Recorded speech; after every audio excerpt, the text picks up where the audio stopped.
Welcome to the Tech Egg. Don't get scrambled. Enjoy the video. You begin by picking the right count function for your goal.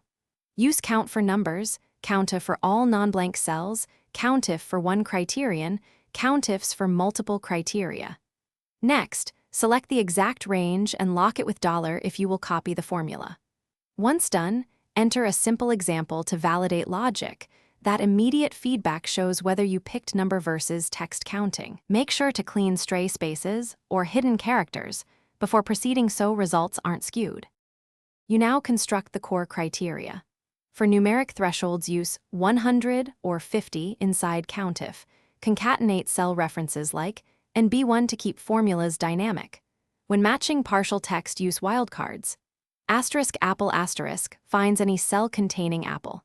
If you need multiple conditions across columns, switch to countifs where each range gets its own criterion. Also apply named ranges or absolute references to prevent accidental shifts. This keeps formulas stable as you expand your sheet and maintain clarity for others. Finish by validating counts against filtered views or a quick subtotal to confirm accuracy. This double check ensures real-world correctness. If numbers look off, run evaluate formula to step through calculation or wrap the expression in IFR to capture unexpected results.